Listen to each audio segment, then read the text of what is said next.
And thanks so much for joining me for my October favorites. Starting off with skincare because that is one of the most important things I can do to make my makeup look better is start off with a great canvas. And I've been working on evening out my skin tone and diminishing dark spots for about a decade at this point. So I'm always testing out products for brightening and also targeting dark spots. And this product was sent to me. It's by Circell. It's their Lucent product. And I've been using it as my brightening step.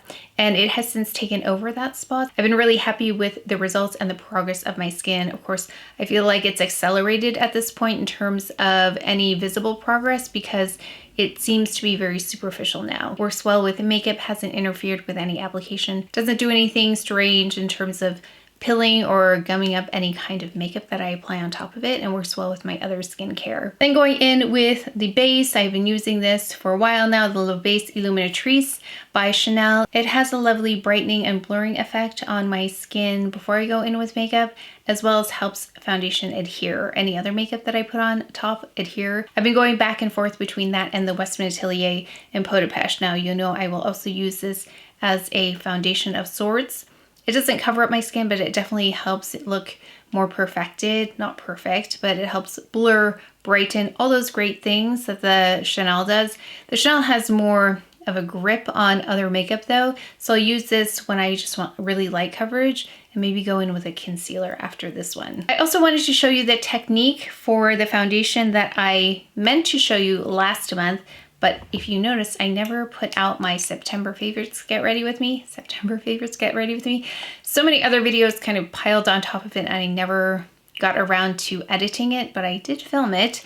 And I just wanted to repeat the process here for you so you can see it in action. So for the foundation combination that I'd use for the event I went to, for other times where I need my makeup to look really, really nice for a long time, I went in with the Sublimage L'Essence de Teint. This is by Chanel. It's got a lovely thinner consistency to it, but very skin flattering. So I used that all over the face just for a nice skin enhanced kind of look, a non-makeup-y look.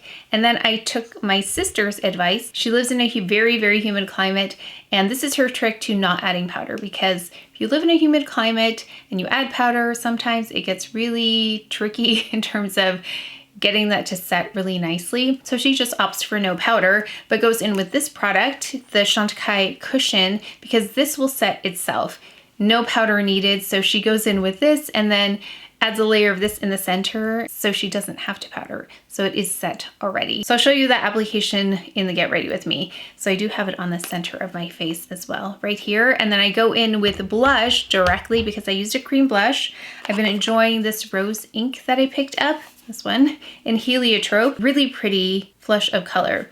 It's not very vivid, at least the shade is not on me, but it's perfect for just a slight hint of color, especially if you want more subtle blush, because my eyes are a little bit more dramatic today. So I'll show you this on top of unpowdered foundation. But of course I do love my powders, and I still do love my Perfect Blur powder. I have not found anything to compete with this. It's in light medium. It does a really nice job of helping my dark spots also look a little less severe, not severe, they're not even severe anymore. It does help camouflage those dark spots a little bit because it has a peachier tone to it. So I love that aspect. And then I went in also with the Radiant Glow Blur Powder by Chantecaille. So that's why you have that glow. So actually, before I applied my powder, it had a lovely glow, but I could see my pores a little bit too much. It was a little too prominent for me because that's what I use the Perfect Blur powder for, to help improve the appearance of the texture. It does have a pinkier tone to it, but it's nothing super cool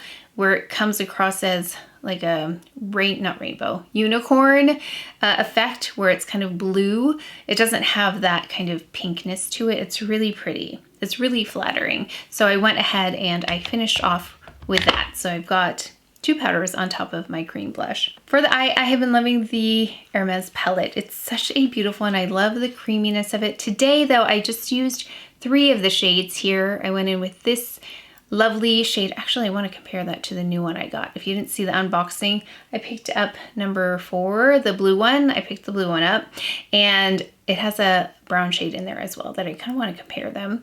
But I went in with this, and I did a bit of a smoky eye and added this as eyeliner. I didn't go in with the silver in here. I did go in with this Precious Gold Illuminating Powder by Chantecaille. So I took the highlighter and I just added it to the center of my eyes there. It turned out really pretty. It really softened the look much more than the silver tone in there. Yeah, it's really nice combination. And I also have this highlighter on my cheekbones here, down the bridge of my nose as well. Really pretty gold highlighter. Like, I love this whole Chantecaille collection. So I've already mentioned the powder, and then we've got the highlighter. I love the lip gloss. I didn't use it today because I used a different lip gloss, but the entire collection, including the eyeshadow, such a beautiful look. I'll link the video below if you haven't seen it, but it's a very elegant, very tastefully done yet whimsical take on holiday. Different than other collections I've seen out there. It's just really pretty and elegant. Probably the best word. It's very elegant, but it's still fun. Of course, I do my little magic trick with this Entrench, the Victoria Beckham Entrench, where I take it underneath and I just brighten that area. It's a really essential final step for me that makes all the difference. Then we've got this Chantecaille Next Generation Eye Base. I went in with that.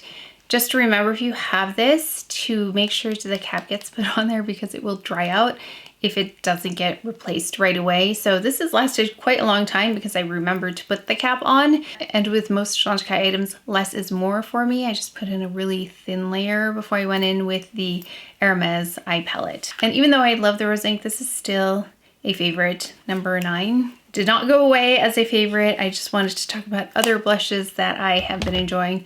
And if you didn't see the Sephora haul where I tried on the blushes, the Patrick Ta blushes or blush that I picked up is pretty amazing. So I was really tempted to just play with that today because I loved it so much during the try on, but that will probably make an appearance the next favorites. I love discovering products that I have as favorites, and that was a great tip. Someone mentioned shop your stash before you shop the sales, which I think is great because I obviously did not recall a couple of times items that I already had and I purchased them again. So make sure to check what you have first before you purchase other things. But this is a rediscovery of mine once I kind of went through everything I had. The Atlas by Hermes, I just forgot how beautiful it was, how golden it was. It is a really unique shade in terms of bronzers. Most don't have a golden tone, so if you're warm toned and you're looking for a golden tone, it looks like it's really going to be too light when you see the swatches online. When you see the models, they don't look like my tone, but it is very evident on me. You can definitely see it. So I love this one. I talked about the concealers in that Sephora video where I was trying to rank them for you, and none of them really, none of them compared or came close to the performance of this concealer, the Clé de Peau concealer. This one's in Honey for dark spots specifically. I feel like there are more options for under eye concealers, but very few options for dark spots. For me particularly, the placement of my dark spots happens to be right here where I have texture. So any concealer that's going to create texture, it's really going to be apparent right here. So I have to have a concealer that's opaque but will stay really flat to the skin, especially over many hours of wear.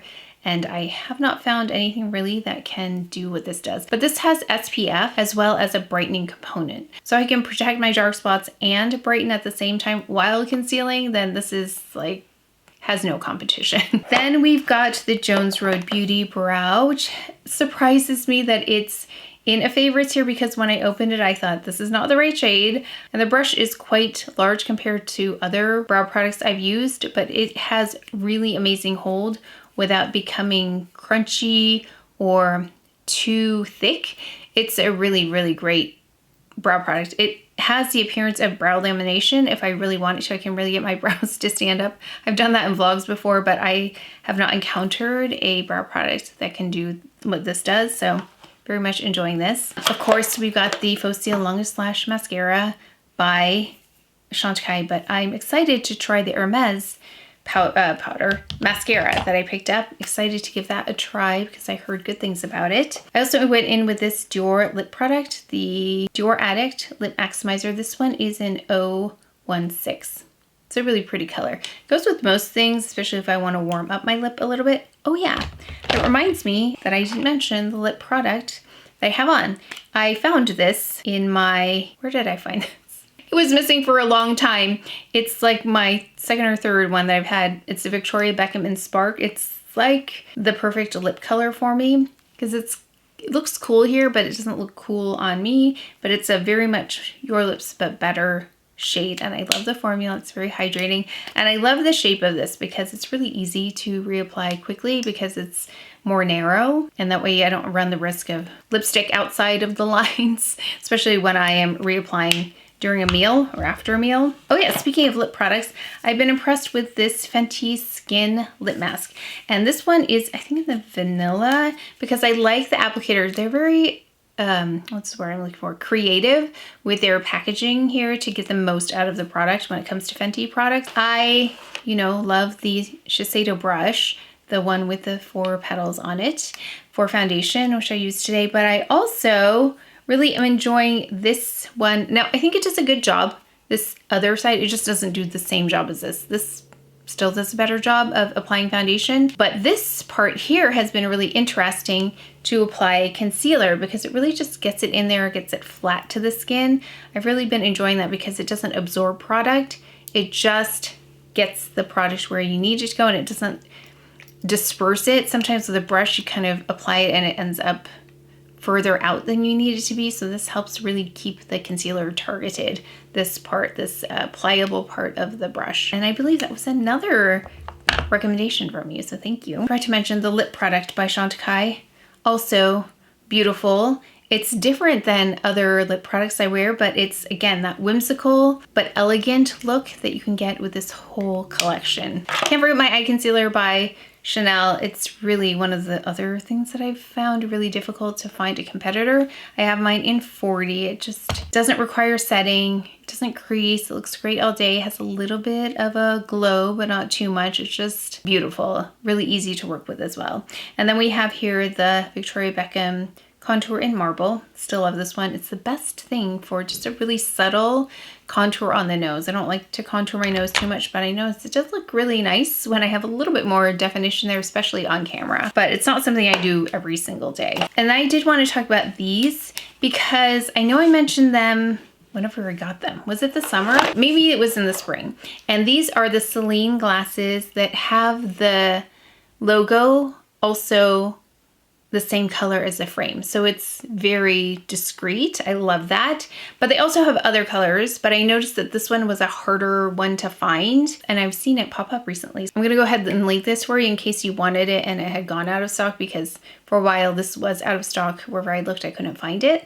But now I'm starting to see them pop up again. And this has been the only sunglass purchase I've made all year. And I wear them all the time. And I get compliments on them, and I think they're just so flattering. And I had heard about CELINE glasses for a long time, but never purchasing because they were a little bit more editorial looking. But these are very wearable, but they're also oversized. And the best thing about these is my nose.